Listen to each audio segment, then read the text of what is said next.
បាទសួស្តីបងប្អូនទាំងអស់គ្នាបាទសម្រាប់ការទស្សនានៅលើ YouTube របស់ខ្ញុំបាទថ្ងៃនេះខ្ញុំបាទសូមធ្វើការចែករំលែកទៅលើប្រធានបទមួយដែលតាក់ទងទៅនឹងតើ AI អាចជំនួសទៅលើបាទគឺការងារមួយចំនួនដែលតាក់ទងទៅនឹងផ្នែកវិភាគនិទានដែរឬទេបាទអញ្ចឹងយើងធ្លាប់ឃើញបាទគឺសម័យឥឡូវគឺជាសម័យបច្ចេកវិទ្យាហើយកម្មវិធី AI មួយចំនួនបាទដែលវាសឹងថាជួយការងារយើងបាទគឺសឹងថា100%បាទអញ្ចឹងការងារជាច្រើនបាទជាពិសេសគឺការងារតាក់ទងទៅនឹងកូដក៏ដូចជាការងារដែលតាក់ទងទៅនឹងទិន្នន័យមួយចំនួនហើយការប្រើប្រាស់បាទបច្ចេកវិទ្យានៅបញ្ញាសិប្បនិម្មិតឬក៏ AI នេះបាទគឺបានជួយសម្រួលការងារយើងបាទលឿនមែនទែនបាទហើយជាពិសេសបាទយើងនិយាយអំពីផ្នែកវិភាគអនុម័តបាទក៏ដូចជាការវិភាគទៅលើឥណទានបាទគឺ AI យើងអាចប្រើវាបាទសម្រាប់ការឲ្យវាធ្វើការបាទគឺ analyze ទៅលើ financial statement ក៏ដូចជាការគណនា ratio ហើយនឹងការ analyze ទៅលើ bank transaction ផ្សេងបាទអញ្ចឹងវាអាចdetect បាទទៅលើកំហុសឆ្គងឬក៏វាអាចផ្ដល់ព័ត៌មានបាទត្រឹមត្រូវមួយចំនួនដែលយើងតាក់ទងទៅនឹងតួលេខក៏ដូចជាតាក់ទងទៅនឹងបាទគឺការ extract ទៅលើទិន្នន័យទាំងអស់នោះឬក៏ធ្វើការបង្កើតជា dashboard ឲ្យយើងថែមទៀតផងបាទអញ្ចឹងជាទូទៅបាទបើសិនជា AI អាចធ្វើការងារទាំងអស់ហ្នឹងថាតើខាងមុខថ្ងៃខាងមុខទៀតឬក៏នានាការវិវត្តបាទនៃបញ្ញាសិប្បនិម្មិតនេះវាអាចនឹងជាឥទ្ធិពលទៅលើកិច្ចការងារផ្នែកខាងវិភាគឥណទានដែរឬទេបាទគឺប្រកាសណាស់បើយើងក៏លេចមកមើលក្នុងវិស័យធនាគារឬក៏វិស័យហិរញ្ញវត្ថុជាទូទៅបាទគឺយើងប្រើប្រាស់នៅសម័យនេះបាទគេហៅថាសម័យការប្រើប្រាស់នៅសម័យបច្ចេកវិទ្យា AI បាទអញ្ចឹងប្រតិបត្តិការមួយចំនួនបាទត្រូវបានឆាតតាមរយៈ chatbot ឬក៏ប្រតិបត្តិការមួយចំនួនបាទគឺត្រូវបានបង្កើតឡើងដោយស្វ័យប្រវត្តិតាមរយៈការប្រើប្រាស់នៅកម្មវិធីបាទដែលជាបញ្ញាសិប្បនិម្មិតនេះបាទហើយក៏ជាផ្នែកដ៏សំខាន់ដែរបាទគឺយើងនៅតែមានបាទគេហៅថានៅតែមានមនុស្សបាទនៅតែគ្រប់គ្រងទៅលើបញ្ញាទាំងអស់នោះបាទអញ្ចឹងយើងមកមើលទាំងអស់គ្នាថាតើបាទចំណុចណាខ្លះដែលបញ្ញាសិប្បនិម្មិតបាទអាចជួយធ្វើការងារនៅក្នុងវិស័យនេះហើយចំណុចណាខ្លះដែលបញ្ញាសិប្បនិម្មិតដែលมันអាចជំនួសយើងបានបាទអញ្ចឹងដូចយើងឃើញបាទគឺតាក់ទងទៅនឹងការប្រើប្រាស់នៅបញ្ញាសិប្បនិម្មិតឬក៏ AI មួយចំនួនបាទអាចឲ្យបាទគេហៅថាឲ្យវាធ្វើការ read ឬក៏អាននៅរបាយការណ៍ហិរញ្ញវត្ថុបាទធ្វើការ detect នៅព័ត៌មានមួយចំនួនដែលមាននៅក្នុងរបាយការណ៍ហិរញ្ញវត្ថុបាទធ្វើការគណនាបាទឬក៏ធ្វើការ reconcile បាទផ្ទៀងផ្ទាត់ទៅលើរបាយការណ៍ហិរញ្ញវត្ថុទាំងអស់នោះហើយ AI ផងដែរបាទគឺយើងអាចប្រើប្រាស់វាសម្រាប់ធ្វើការគណនាទៅលើ financial statement ក៏ដូចជា income បាទ balance sheet ហើយនិង cash flow បាទអញ្ចឹងសម្រាប់យើងក្នុងការដែលយើងអាចយកមកធ្វើជា dashboard ឬក៏សម្រាប់ធ្វើការបាទវិភាគទៅលើ ratio មួយចំនួនបាទអញ្ចឹងនៅក្នុងផ្នែកនេះបាទយើងឃើញថា AI អាចជួយយើងច្រើនបាទប៉ុន្តែបើយើងលុកគេហៅថាមើលឲ្យស៊ីជម្រៅបាទមើលឲ្យស៊ីជម្រៅតាក់ទងទៅនឹងផ្នែកខាងវិភាគទៅលើឥណទាននេះបាទគឺយើងមិនត្រឹមតែបាទគឺជាតួលេខនោះទេបាទជាទូទៅនៅក្នុងវិស័យនៃការវិភាគទៅលើឥណទានបាទគឺការសម្រេចផ្ដល់ឥណទានទៅលើអតិថិជនឬក៏ការមិនសម្រេចមិនអោយបាទឬក៏បញ្ហាមួយចំនួនដែលត្រូវធ្វើការវិភាគឲ្យស៊ីជម្រៅគឺมันអាស្រ័យទៅលើតួលេខទាំងមូលនោះទេបាទអញ្ចឹង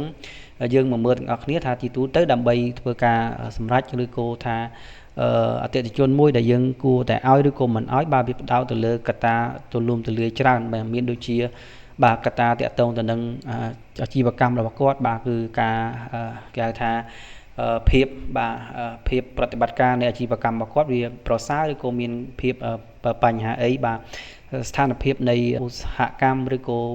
ស្ថានភាពនៃការគេហៅថាប្រកួតប្រជែងច្រើនក្នុងវិស័យ business របស់គាត់ឬក៏ឧស្សាហកម្មរបស់គាត់បាទគេឈ្មោះរបស់អ្នកខ្ចីឬក៏គេឈ្មោះរបស់ក្រុមហ៊ុនបាទលំហូរសាច់ប្រាក់ឬក៏របាយការណ៍ហិរញ្ញវត្ថុមួយចំនួនបាទហើយមួយទៀតគឺតាក់ទងទៅនឹងបាទគឺតាក់ទងទៅនឹងគេហៅថាការធានាបាទយើងប្រើប្រាស់ជា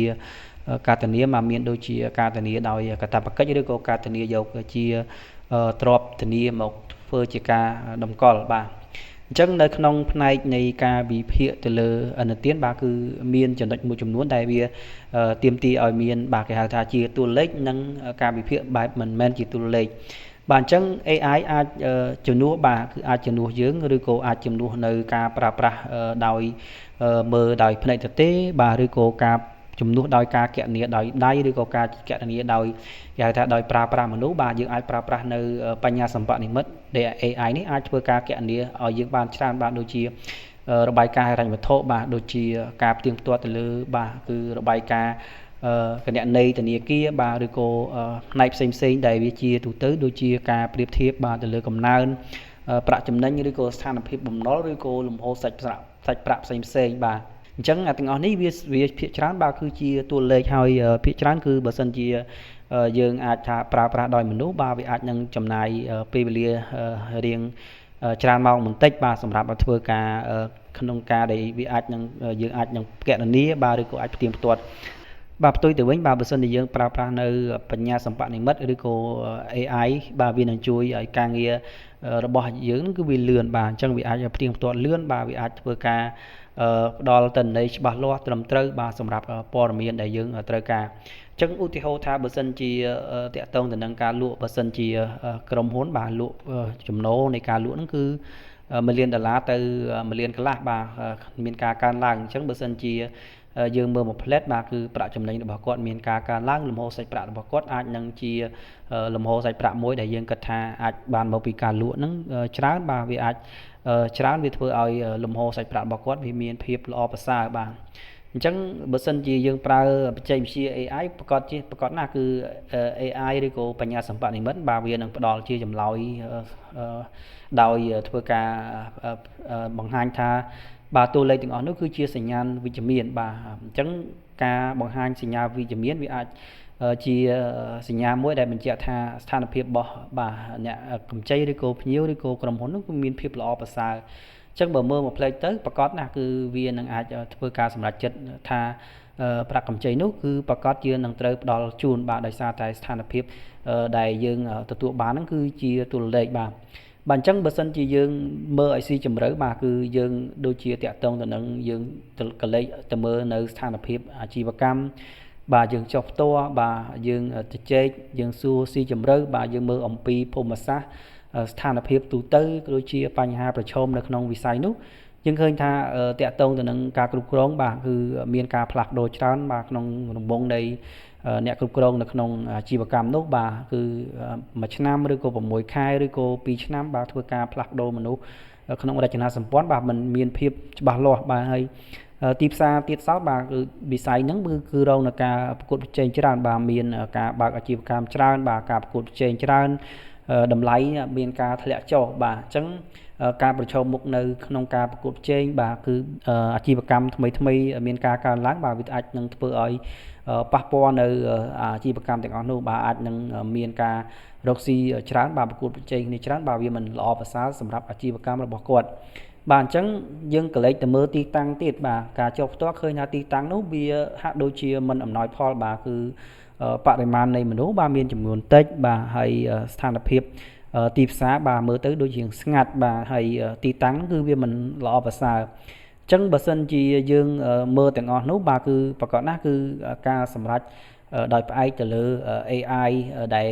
គ្រាន់តែទាទិន្នន័យដែលយើងដាក់បញ្ចូលទៅគឺវាមិនគ្រប់គ្រាន់សម្រាប់យើងនោះទេហើយជាពិសេសគឺការសម្រេចចិត្តហ្នឹងបើសិនជាយើងអត់បានទៅមើលផ្ទាល់អត់បានចុះជួបផ្ទាល់អត់បានឃើញទីកន្លែងច្បាស់លាស់យើងប្រកាសជាគេហៅថា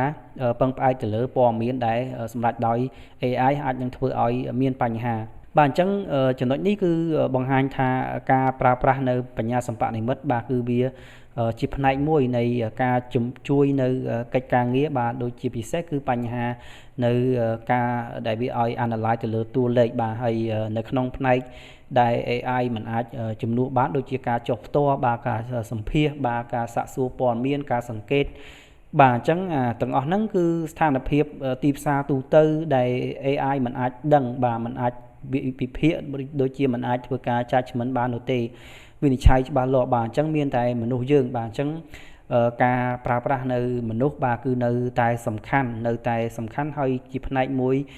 ដែលយើងអាចនឹងកត់សម្គាល់ថាទោះបីជាមានការកើនឡើងនៃបច្ចេកវិទ្យាឬក៏បញ្ញាសិប្បនិម្មិតនោះ បាទអញ្ចឹងការប្រើប្រាស់មនុស្សបាទដោយសារតែមនុស្សគឺជាផ្នែកមួយនៃការគ្រប់គ្រងទៅលើទាំងអស់នោះបាទអញ្ចឹងបើសិនជាការវិវត្តនៃបញ្ញាសិប្បនិម្មិតកាន់តែទៅមុខកាន់តែមានភាពល្អប្រសើរបាទវាទាមទារឲ្យមនុស្សបាទធ្វើការចេះនៅការប្រើប្រាស់ក៏ដូចជាចេះនៃការទាញយកផលប្រយោជន៍ដើម្បីបង្កើននៅប្រសិទ្ធភាពការងារទូយ៉ាងដូចជានៅក្នុងវិស័យនៃការវិភាគនេះបាទបើសិនជាយើងប្រើប្រាស់នៅមនុស្សក្នុងការវិភាគទៅលើតួលេខបាទយើងនឹងធ្វើការចំណាយពេលយូរប៉ុន្តែបើយើងប្រើប្រាស់ទៅលើបញ្ញាសិប្បនិម្មិតបាទដែលជា AI ណាមួយដែលយើងគិតថាវាសមស្របជាមួយនឹងការងាររបស់យើងបាទយើងបូកផ្សំជាមួយនឹងចំណេះដឹងជំនាញបច្ចេកទេសដែលយើងមានបាទហើយជាពិសេសគឺបញ្ហាតាក់ទងទៅនឹងការ judgment ការគិតស៊ីជម្រៅបាទហើយនឹងការប្រមាលមើលទៅលើហានិភ័យបាទហើយចុងក្រោយគឺការសម្រេចចិត្តទាំងអស់នេះគួរផ្សំគ្នាបាទវានឹងធ្វើឲ្យផ្នែកនៃកិច្ចការងាររបស់យើងគឺកាន់តែមានភាពច្បាស់លាស់កាន់តែមានភាពត្រឹមត្រូវបាទអញ្ចឹងជារួមមកគឺប្រកាសណាស់គឺ AI បាទมันអាចជំនួសនៅការងារវិភាគឥណទានបាននោះទេបាទគ្រាន់តែវាអាចជួយសម្រួលក៏ដូចជាជួយបង្កើននៅប្រសិទ្ធភាពកិច្ចការងារដែលយើងកំពុងតែធ្វើ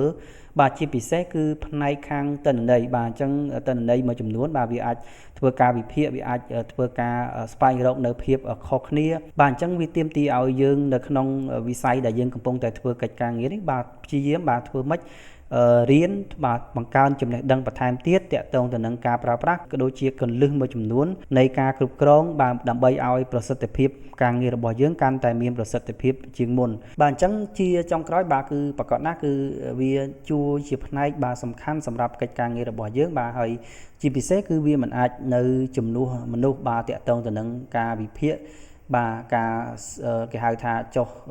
ពិនិត្យផ្ទាល់បាទក៏ដូចជាការធ្វើការសម្រាប់ចិត្តបាទជារួមដោយផ្អែកទៅលើព័ត៌មានដែលមិនមែនជាតួលេខបាទទាំងអស់ហ្នឹងគឺជាផ្នែកមួយដែលជួយជំរុញ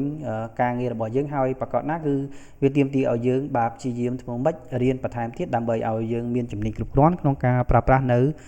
បញ្ញាសិប្បនិម្មិតនេះបាទអញ្ចឹងបើសិនជាបងប្អូនបាទពេញចិត្តឬក៏ចូលចិត្តនៅក្នុងវីដេអូនេះបាទបងប្អូនកុំភ្លេចបាទជួយចុច like subscribe ហើយនិង share ទៅលើវីដេអូរបស់ខ្ញុំបាទផងអរគុណសម្រាប់ការតាមដានរបស់បងប្អូនទាំងអស់គ្នា